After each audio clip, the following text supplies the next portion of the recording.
So what's the meaning of physical property of matter? So you find the answer from the textbook. So there are two key points over there. There are two the definition for physical properties, the properties that can be identified using.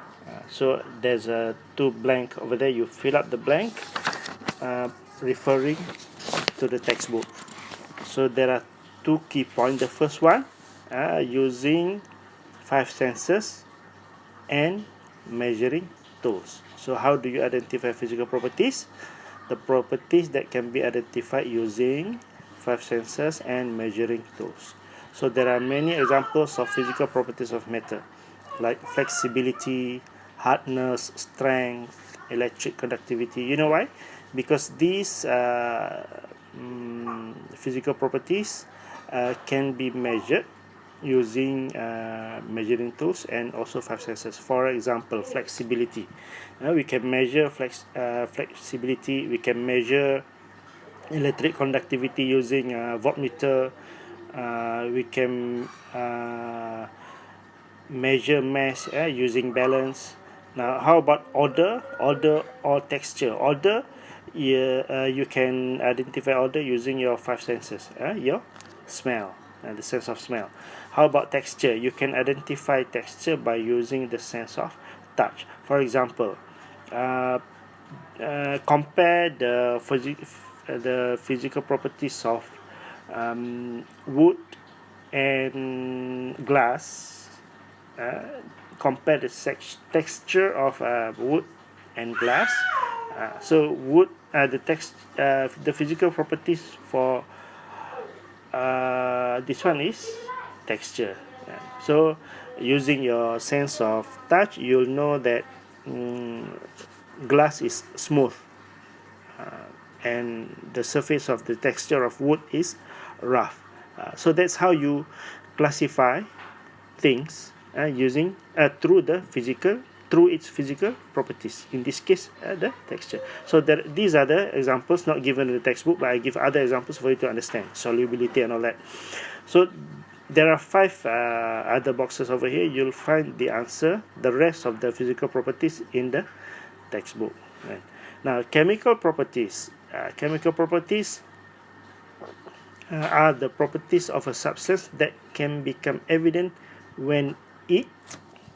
So the answer you'll find in the textbook, when it changes to a new substance. You'll find the answer from the textbook. Or this one I add up. Or that can only be observed when the identity of the substance is changed. So what does it mean by that? So in chemical properties, you identify chemical properties when there are changes to a new substance. That's the keyword, the main keyword for you to understand the meaning of chemical properties. So when it changes to a new substance, so that's chemical properties. For example, there are some examples I provided here: tarnish, toxicity, rotting, baking, cooking, and explosion. For example, explosion. When something explodes, they change to a new substance. It cannot turn back to its original condition. You see, like cooking also. You add up coconut milk, you add up the curry, the water to the bowl, and then you cook. So once you've done cooking, so it cannot turn back to coconut milk, it cannot turn back to water and all that, because it's already changed to a new substance. That's cooking. Same goes to baking, oxidation, corrosion. So these are the examples of chemical properties which changes to a new substance. So that's the difference between physical properties and chemical properties. So in the textbook, they've given two examples. You refer to the textbook and you identify the other two, and you fill up in this blank, this box. Now, the thing is, you must understand the concept, the meaning of physical properties and chemical properties. Do not simply memorize. Okay, so when you come across some properties, how do you identify whether it's a physical or chemical properties?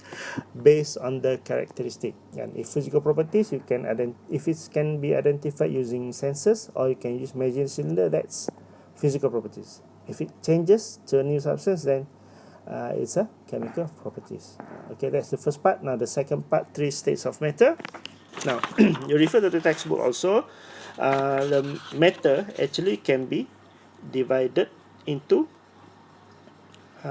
solid, liquid, and gas. How do you differentiate them? How do you compare this solid, liquid, and gas? So basically, we compare them in this diagram. You'll find the answer in the textbook. You'll compare them based on the characteristic of particles. You compare the particles of solid, liquid, and gas. Now, for example, in terms of space, the particles, the space between particles. So in solid, the space between particles, they are small. And if liquid, it's moderate, and gas, the space between particles are large. Okay. Now next is the arrangement of particles. In solid, the particles arrange very close to each other. As for liquid, it's close, and for gas, the arrangement is very loose. You'll find the answer in the textbook on page 147. Now, and then the textbook also mentioned something about the diffusion rate of the 3 states of matter. You'll find the meaning of the definition for diffusion. You fill up the blank. The blank is actually the important keyword for you to understand the meaning, definition of a diffusion. You find out from the textbook. You fill it, refer to the textbook and fill this out. Now, and then there's one experiment in 5.2, experiment 5.1. So the experiment you refer in page 149. Experiment 5.1, substance used. Now, so the experiment to study diffusion in solid, they are using copper to sulfate crystal. Whereas for liquid, the experiment to study diffusion in liquid, they are using copper to sulfate. And for gas, they are using what? Actually, they are using bromine gas. You can refer to the textbook. And then you'll find out the rate of the diffusion. And so compare these 3 solid, the rate is the lowest among 3. And the fastest is gas. So it takes time. How long will it take for solid to complete the liquid, the diffusion, and how long will it take by the liquid to complete the diffusion process? If gas, it only took about around 50 minutes. Okay, so that's